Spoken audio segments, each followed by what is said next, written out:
It's really common for autistic people to have difficulties around sleep. That can be getting to sleep or staying asleep.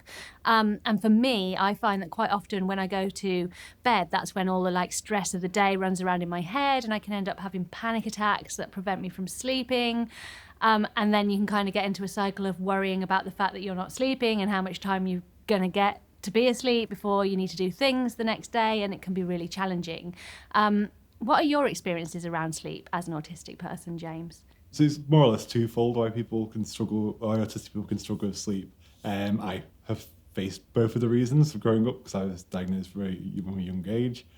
So the main reason when you're younger and autistic people struggle is because of melatonin. For some reason, the autistic brain just doesn't want to provide enough melatonin to help with sleep. Melatonin is known as the Dracula hormones, and it's basically a chemical that releases when you go into sleep. It tells your body to go to sleep and helps you through that process. The way we can get around that is by taking medication, taking melatonin itself. You can get a prescription, and that does help with it. It does make you have some quite strange dreams, and it does make you feel a bit dazed in the morning, but it does compensate for that lack of what we sort of naturally do not get. The problem then excels though as you get older in that other sort of side parts of autism like ADHD, anxiety, sensory issues, they just make sleep it's a nightmare. For example, with a sensory issue, you might not be able to sleep because of something you can feel, something you can hear outside. I know people get white noise machines to overcome that. Just the slightest movement of a quilt can irritate your skin, wake you up from that. We overthink things over and over again. We like to play back the event. Before you sleep, everyone likes to play back the events of the day. And autistic people love to lock onto that one thing that no one else really cared about. But for some reason it felt important to you, and you just make it seem worse and worse and worse. And then you can't get away from that, and you can't escape it. Then you're not going to beat it, and you're going to just stay awake and lie awake, replaying that event over and over again.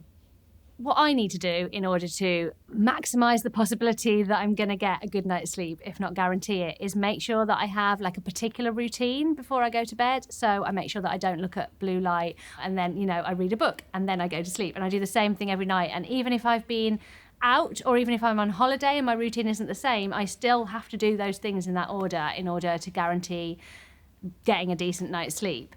So I was just wondering, are there any strategies that you use to help you sleep? Yeah, so when a lot of autistic people are younger, they talk about social stories, which is sort of almost like a comic book of what's going to happen in the day. It doesn't have to be a physical thing, it can be a spoken thing, but it's where they're taught anything that could happen in a day that they might feel slightly anxious about, we might worry about, we might just want to know an extra level of detail because we're concerned about that. It all gets sort of spelled out for you. It'll be like the who, what, where, when, why of every moment, of every step, and it just goes through every single bit. It's usually used for activities that go on in the day. If there's a big event that's going to happen, I found it's actually really good to use a social story in the context of an evening for myself. If I'm going into bed, I need to know what I'm going to be doing. Say you've got an exact plan. I need to know that when I'm going to brush my teeth. I need to know, what's going to be around me as it's going on, who I'm going to speak to. I need to check my phone to make sure that everything is in order in my life. And I just need to make sure that going into the next day, I know what's coming, and that way I can focus on the future instead of focusing on the past. So I like to use social stories when I'm actually going into the evening, into the next day. So planning how I'm going to sleep and thinking that whole process through. So if I know I've got to brush my teeth, then I get into bed, then I know you shouldn't really check your phone, but I like to check my phone to know what's going on in the world around. If I plan that and have a time set for every single thing, it makes everything seem seamless, and it makes anything that I could be worrying about going forward or in the past, it doesn't matter in that time and space because I know exactly what I need to do for the very next step. I think the suggestions of, avoiding blue light, making sure that you're not having caffeine too early, they're all really important things, but just knowing where I am in that moment and what's going to come in the future it really it relaxes me. I think autistic people love to have a plan, they love to know what's going on, and being calmed by that is more important to me than any of the other tips you might find online. I also find that it's really helpful if I make sure that my sensory needs are being met. So I might use a weighted blanket in the half an hour before I'm going to bed, because that helps me to feel relaxed. And I also have to make sure that the room is exactly the right temperature, because I have real problems with temperature regulation. And some of the strategies that I use to deal with that sort of nighttime anxiety are the kind of real classic breathing exercises, or that thing where they say you should focus on 5 things you can see, 5 things you can touch, and basically just like when my brain's freaking out and going, oh my goodness, we're really stressed, terrible things happen today and terrible things might happen tomorrow, as the autistic brain often does, I'll kind of go in a battle with my brain and be like, no, none of these things are true. And I've found that if you say it out loud, your brain kind of believes it. It's kind of like you have to convince yourself that everything's fine, and I find that really helpful too.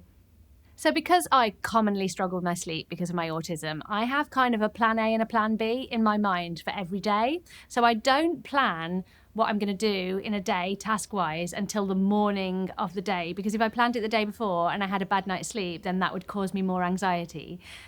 So if I've had less sleep, my plan would be the bare minimum plan, which is basically what do I absolutely have to do today and how am I going to fit in some rest breaks around that. Whereas if I've had a good night's sleep, then I could do the more productive day. So I find that's a really helpful way to deal with not having had enough sleep, and then still being able to function the next day. How do you cope with it when you haven't had enough sleep? I think it's quite similar to what you were saying then. I think if I haven't had enough sleep, whatever plan I had, whatever sort of, every hour was perfectly accounted for, you have to change it. It's going to be quite upsetting and quite distressing at first, but you need to leave that space for your brain to process what's going on. Autistic people take a while quite naturally to process any event. And so I always do leave myself a bit of a gap between, 2 big things that might be coming up. But if you're extra tired, it's going to take a lot longer to really sort of come to terms with what's just happened. And if you do not allow yourself that space and you sort of just plow through one to another, you get to the end of the day and then you do all your processing right at the end of the day when you're in bed. And what happens is you can't sleep again because you're trying to make up for all that lost time, and you get yourself trapped in this endless cycle where it just snowballs and snowballs and snowballs. And the more tired you are one day from not processing things, the more tired you're going to be the next day, and it gets worse and worse and worse. And yeah, eventually any plan you had for a day, everything has to get wiped off. Yeah. I also find that when I've not had enough sleep, like my sensory issues the next day will be worse, and my anxiety the next day will be worse. So I kind of have to amp up the strategies that I'm going to use for that. And that means things like if I've not had enough sleep, I know that I'm going to need to stick to the foods that I can definitely eat without any challenges, right? Rather than trying anything different. And I know that I'm not going to be able to cope with too much socializing. So I keep that to a minimum. So I think meeting the autistic needs in a way that you're kind of going to do day after day, generally, if you're aiming for wellness, you just kind of have to ramp that up a little bit and add in that extra structure and support for yourself, preempting the challenges that might cause. And also, I just think there's like a lot of room for self-compassion, when even with the best efforts to accommodate yourself the next day, you may still end up having a meltdown or struggling.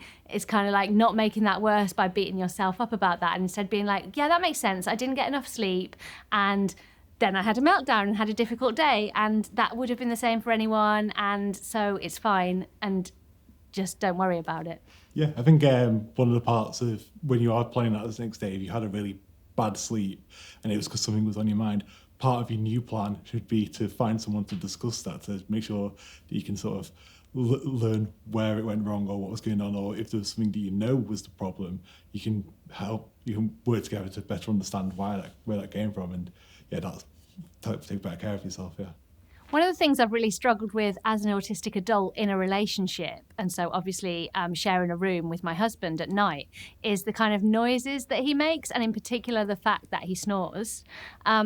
I guess that would be irritating for everyone, but for me, it's like a sensory issue. It like makes me feel really on edge and really stressed. And the more that I've been exposed to it, the more that it kind of has that trigger on me, to the point where he only just has to start snoring a little bit and I'm feeling like, really, really stressed. So luckily we've come to an agreement that I am absolutely allowed to poke him and get him to stop snoring whenever I need him to, which makes it possible for us to sleep together. And initially I thought that was really maybe a bit selfish, like waking him up kind of constantly through the night. But actually I think that that's kind of reasonable, because I'm not I'm not doing it to be difficult. I'm doing it because that's affecting my sensory issues, and then that's adding another layer of problems to my ability to sleep. And I think some autistic couples or autistic and holistic couples might even share separate rooms, without wanting to be too personal. What do you think about that? Yeah, I think because autistic people sort of, so we see things for what they are. Like, we see a relationship and we think with all the stereotypes of how it is, because that's what our minds associate with it. We assume that a couple has to go to bed in the same bed, they have to sleep all the way through the night, and they have to be like smiling when they wake up and, lovely and cheery with each other all the way through it. But I think when we do have these sensory issues and we have people who might be snoring, there might just even be something like when a partner might roll over and brush the skin slightly, like with, might rub on them. And it can feel like needles for some people. You hear about a lot of like autistic people with heavy like weighted blankets to make sure that nothing rubs against them. But when you've got an actual person there, it's so much worse. And with sensory issues, it's not just about the moment it happens. When it affects you the way it does, it means that you're dreading it before, it means that you're dreading it when it happens, it means that you can't get over it once it's happened.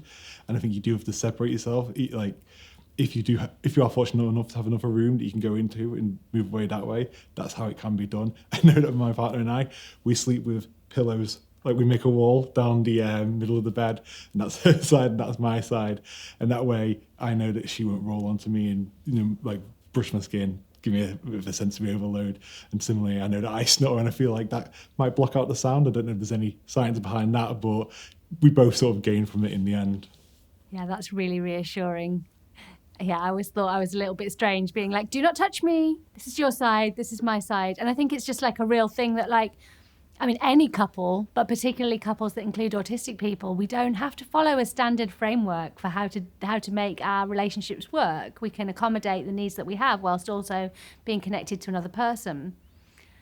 And I think another problem for autistic parents is that when we have babies are not great at sleeping, and so the challenges that we have with our own sleep can be really compounded by the fact that even when we do manage to get to sleep, we might then get woken up by a baby during the night. And this can go on for sort of 6 months, a year.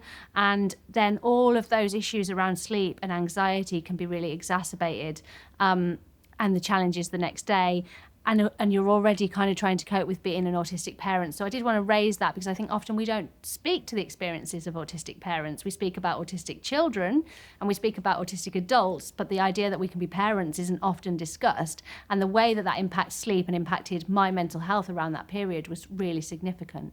So a thing that I think is really important and that I have learned over time is that when you aren't getting enough sleep and you're there and it's nighttime and you're not asleep, the worst thing that you can do is start kind of going, right, okay, it's 1 a.m. I know I've got to be up at 7. That gives me 5 hours or 6 hours sleep. Oh, now it's 3 o'clock. That gives me 4 hours sleep, and just kind of counting down the amount of sleep you're getting, which increases your anxiety, which makes it less likely that you're going to get to sleep. And also you're then going to spend the next day kind of going, I know I only had however much sleep, and that's going to add to your stress too.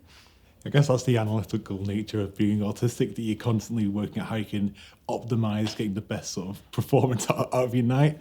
So if you've done certain things a certain way or certain things have happened, the next day you're going to review it and try and work out, if this happened, this affected it this way, and how am I going to change that in the future? And you can't. You really just have to take sleep for what it is. Like, the moment if you can get a good night's sleep, just take it for a good night's sleep. Don't look back at what went right or what went wrong. So obviously, if you did something different, like say you stopped drinking caffeine that night at a certain time, like maybe you drank caffeine a bit earlier instead of maybe stopped at 12 instead of at 5, then keep that in mind. But don't revisit every sort of aspect of your sleep, because you're going to want to keep repeating the performance. And as is the autistic way, when you're going to sleep, if that one thing that you thought made a difference last time doesn't happen again, then you're going to assume that you're immediately going to have a bad night's sleep. And then you will have a bad night's sleep because you're constantly thinking that way. Yeah, sort of catastrophizing about how badly your sleep might go and what the consequences of that might be is definitely not going to be the key to a good night's sleep, right? Exactly. The strategies I use as an autistic person to maximize my possibility of a good night's sleep are a routine that I've set up that leads me through a wind down process to the place where my brain is settled enough to be able to sleep, and also just absolutely making sure that I've met my sensory needs, that I've had some time under my weighted blanket, that the room is dark enough, that I'm not too hot, and that nobody is making too much noise, and that's going to make me feel like I'm in the best position to get a decent night's sleep. Assessing and understanding why I've had a bad night's sleep is what's most important when I'm trying to get a better night's sleep in the future. I need to work out whether it is something to do with melatonin levels, if it's like a physical thing that's challenging me getting the most sleep, or maybe it is something that I'm worried about that I'm processing from the day before, or that I'm a bit distressed about in the day forward, and then sort of having those conversations with people, or maybe putting in those techniques and tactics to make sure that I can hit the bed and fall asleep in a calmer manner without letting the weight of the day gone weigh heavy on me. I absolutely love lavender pillow spray, which loads of people seem to think isn't really a thing that works, but honestly, I feel like it absolutely works when I use that at night.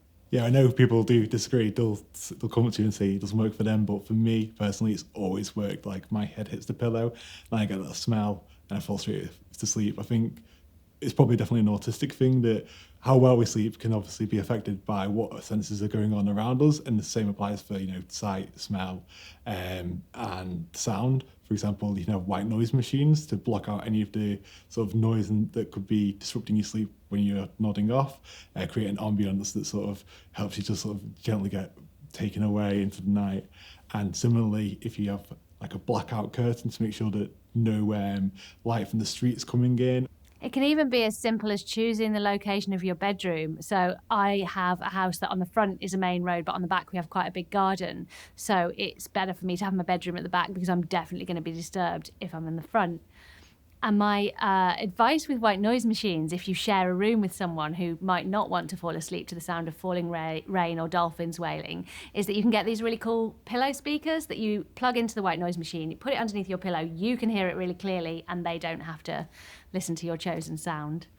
And similarly on sort of sensory setting devices that could annoy partners, you can always get like lava lamps, which if you can't control what the light's going to be outside, you can kind of control what the light's going to be on inside. Like lava lamps, very old school, but they are really mellow, they really calm you out, and as I say, they sort of control the sight of what's going on, to control sort of that glow that you're going to get when you close your eyes. And yeah, they're definitely a highlight for some people who can't get to sleep quite easily. I like to make sure that I've got everything on my bedside table that I might possibly need in any eventuality in the night. So I'll have like a bottle of water, any tablets that I might need to take if I wake up in pain. I'll have a book, and I've just kind of got this whole like emergency kit next to me at night, which I hardly ever use, but it reassures me, and that probably makes it easier for me to sleep. Yeah, classic one of that is I've got a notepad and pen. You don't want your phone to make notes, but in the night you can think of something and it seems such a priority in that moment at that time. And if you don't want to go out to sleep because you feel like you'll lose it, but then you don't want to go up and start typing into your phone, so you can just squiggle it down on your notepad. 9 times out of 10, it's nonsense, and it wasn't important as it seemed at the moment. But having that opportunity to get it out of your head, get it onto paper, just allows you to drift back quite easily. And it's definitely a perk. So if you found this video helpful, please like the video, consider subscribing to the channel, and check out the description box for more information.